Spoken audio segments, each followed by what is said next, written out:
Hi, welcome to Taji's World of Books and welcome to another Mafia book recommendation video.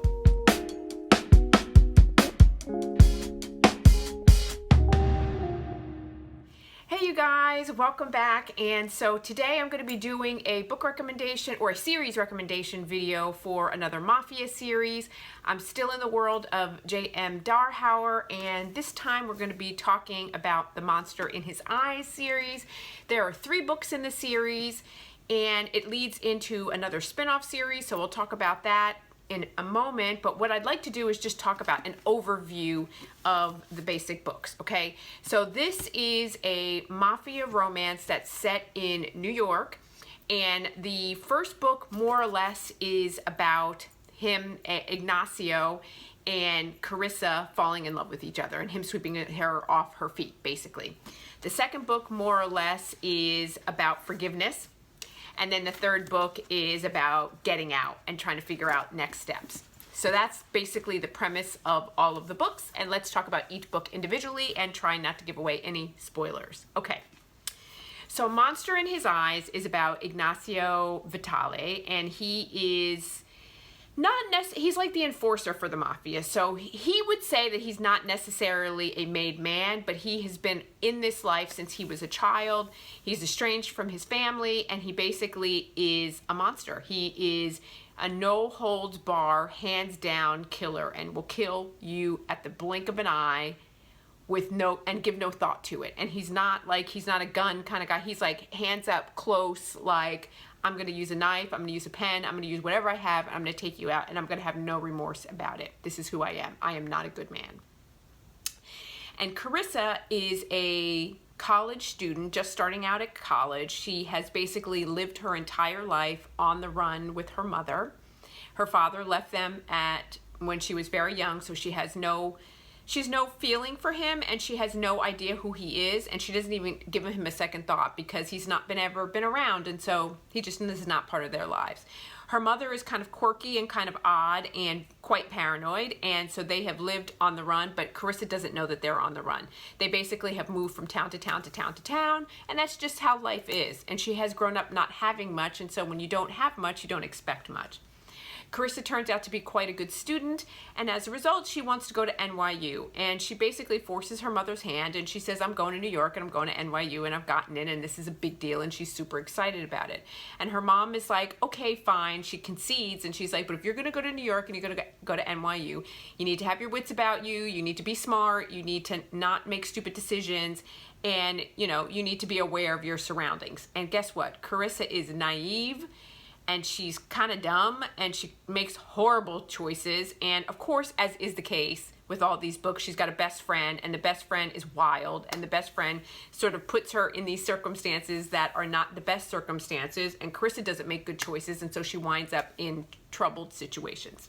Okay, so in this case, Carissa goes to a nightclub for 80s night with her best friend, and she winds up getting roofied. Make it a long story short. She makes her way outside, and as she goes outside, she basically runs into this tall, dark, and handsome and gorgeous guy in a suit, and and he's just breathtaking, and she is just taken aback by him. But to make a long story short, it is Ignacio who she runs into, and as she runs into him, she drops her phone and her ID, and she kind of is like out of it, and he's like, you okay? And come to find out, she's roofied, and she conks out on cement, and she's down for the count. When she wakes up and she comes to, she basically is in Ignacio's bed, and she's trying to figure out how she's gotten there, and the story really ensues from there.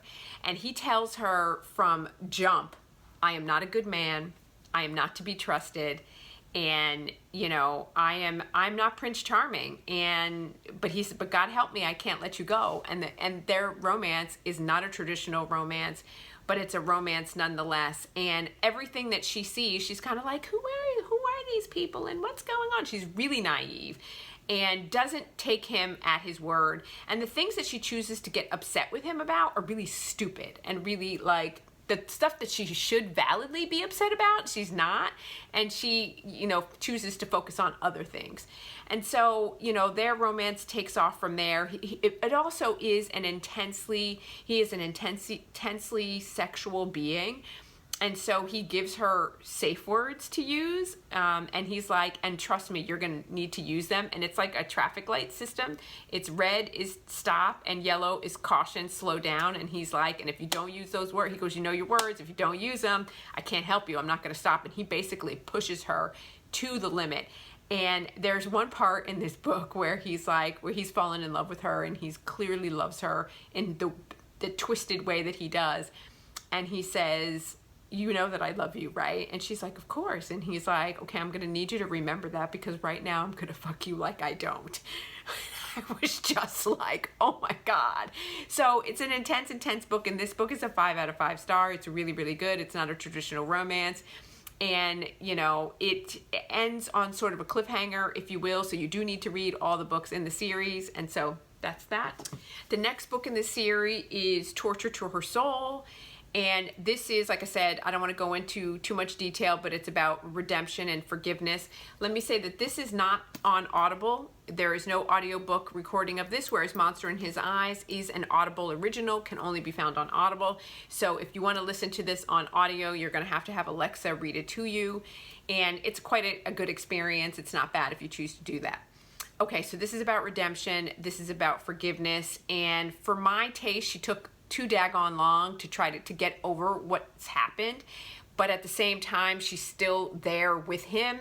And so I think she's really immature, and she's incredibly selfish, and doesn't handle things in quite the way that I think that she should have. She does a lot of really immature things. She puts herself in dangerous situations, so many situations that could have been easily resolved that don't get resolved, because she just is not forthcoming about how she truly feels. And it's not until, you know, circumstances happen where she's confronted with how she really feels, and the opportunity to lose that, and then things sort of turn around.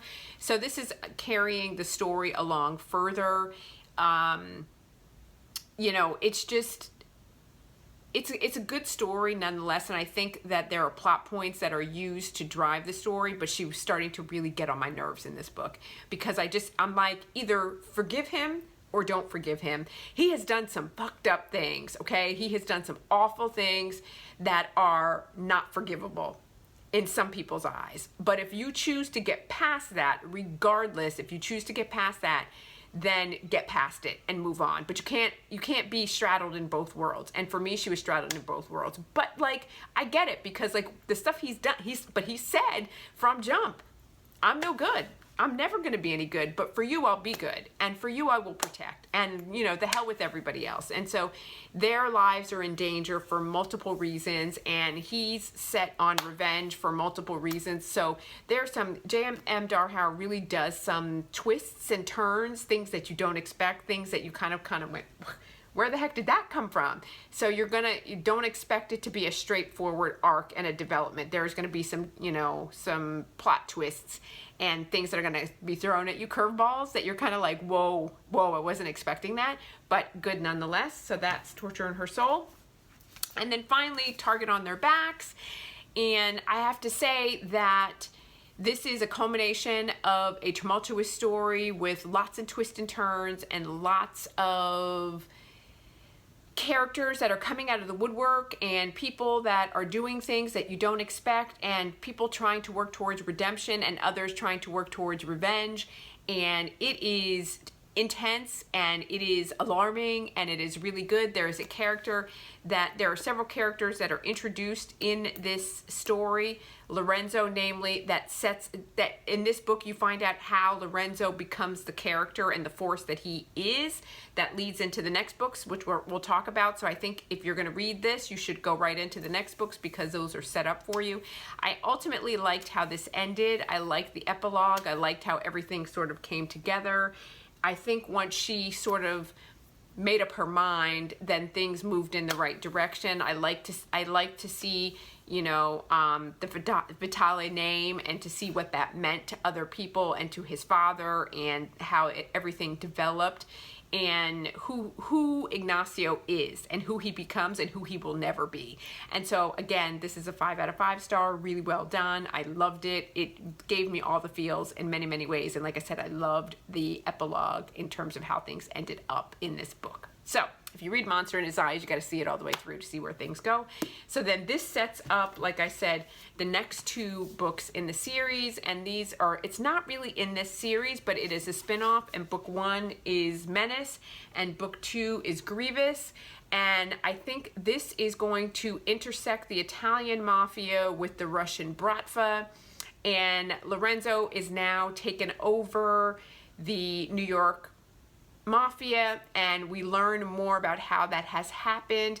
And I think that this book picks up with him getting accosted by a sex worker, and she steals some money from him, and as a result of her stealing that money from him, he develops a rapport and a relationship with her, and the story really takes over from there. I'm really curious to see if in this book, because as we talk in here, there's some connections with Lorenzo's brother and other characters in this book, so I'm curious to see if that happens. I have not read these yet, so I'm just letting you know that these kind of pick off where those left off. I will read these next after I sort of get through a couple of other TBR items, and then I'm going to come back and read this while everything's still fresh in my mind.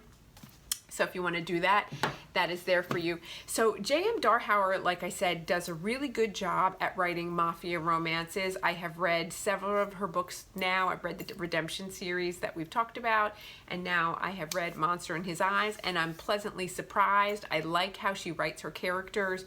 I like the way that she writes, her writing style. I like that she throws twists in there, and it doesn't ultimately end up quite the way that you think. And you sort of are on the edge of your seat, because I have to say, when I was reading these books, I didn't think it was going to end up like this. I was thinking Ignacio was going to do something different, and I was like, don't you do it, don't you do it. But like the way she set it up, J.M. Darhower, she made you think you were going in this direction, and then all of a sudden it went like this, and you were like, oh, thank God. So you were like really pleased and pleasantly surprised when it went in that direction. So having said that, you guys, that is all that I have for today, and that sort of concludes my Mafia romance. And if you have any other Mafia romances that you want to recommend, please let me know in the comments down below. And you guys know that I upload new videos every Monday, Wednesday, and Friday, and so thank you for joining me. Please like and subscribe, and I will see you in my next video. Bye!